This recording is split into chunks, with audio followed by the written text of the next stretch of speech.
Hi, here's Michael Leander. I am right now in Hellerup, which is just north of Copenhagen, the capital of the Kingdom of Denmark. And guess what? If you've ever heard me speak, you probably heard me speak about sex on the first date.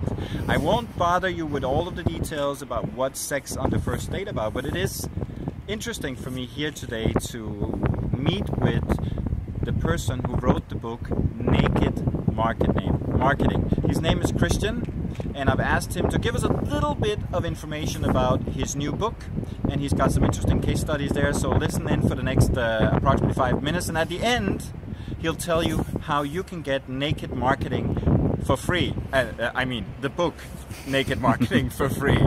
So have a good day today and all the other days. Hey Christian, why don't you tell us a little bit about who you are and what you do? Cool, yeah. My name is Christian, and I'm from beautiful Copenhagen. You can see it's a very beautiful day. I'm the co-founder of a company called RelationWise, and I'm also the author of a book called Naked Marketing. What? Naked Marketing? Really? I know, yeah. You don't have to be naked to read it. Oh, okay, good. But maybe it helps. That's excellent. But what's Naked Marketing about? Well, Naked Marketing, I wrote the book because I think marketing sucks. Yeah, that's true. Well, at least traditional marketing sucks.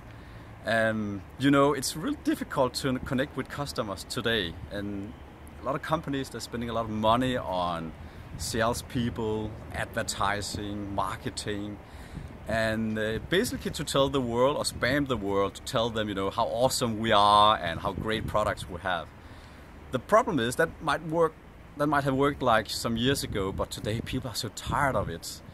And companies are slowly, you know, learning that fact that they can't connect with customers in that way, at least in a traditional way. So I try to find out like new ways to connect with customers in a more smart, in a more meaningful way. And that's why I became so excited when I read an article, I think it's more than a year ago, about Sao Paulo, which is the biggest city in Brazil. And they banned all advertising, at least from the public space. And most companies there, they used all the billboards, and the whole city was full of billboards to promote their brands and their products.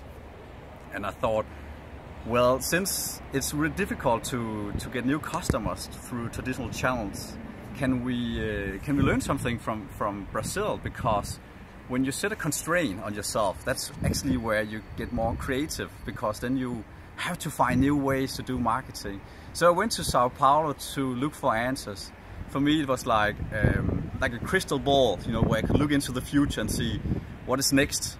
What is the companies in Sao Paulo doing now they can't do traditional advertising, and what is next? So I went there, and I have to say it was a great experience. Great people there, and first of all, great companies. And I found some very interesting companies that really innovated marketing. And just to give you a quick example, it's actually a bank. And normally I think most people think banks are quite traditional, and I didn't expect them to innovate marketing. But that's actually the good news, I think, because if a bank managed to redefine their marketing, I think there's hope for all of us.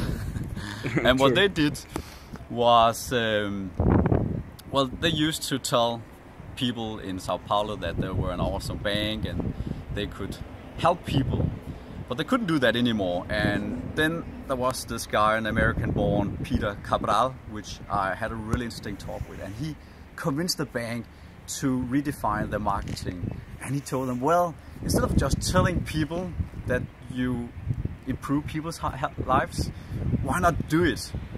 And you have to find, you know, what problems or pains do people have. And if you look at Sao Paulo, which is a mega city, you know, there's a lot of traffic, there's a lot of pollution.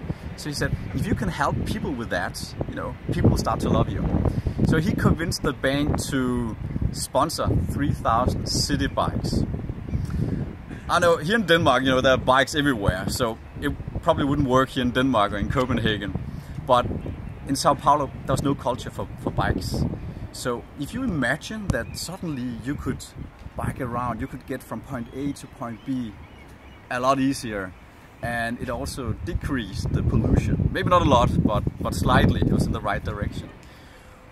Would you tell that to your friends? I guess, sure you would. You would even show them the bike, and you would maybe even give them a ride. And next time you should choose a bank.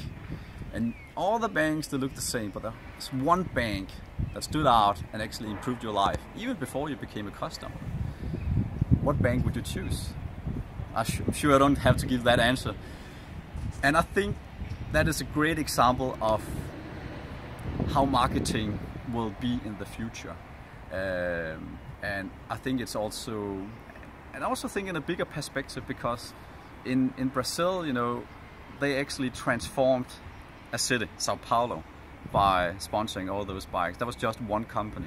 Imagine all companies that do that, and all marketers, they start to spend their money in, not in the stupid way, like in the old-fashioned way, but in a smart way. And they get more customers, and they have customers that are not just customers, but they are fans, and they want to tell it to their friends. Then I think we're gonna have a better world, and maybe also a more beautiful world. That's a very interesting example. So I'm assuming that you have more food for thought and more case studies in Naked Marketing is the title of the book? Sure, yeah. And how can people get a hold of that book? It's actually a free book. You can download it for free as a PDF, both in Danish but also in English. You don't have to learn Danish to read the book. So you can just go to our website, which is relationwise.com, and on the front page you can find a page where you can just add your email, and then you'll get the book for free. Excellent. Thanks a lot for sharing that, Christian. It was a pleasure talking to you, Michael. Have a great day. You too. Bye-bye. Bye-bye.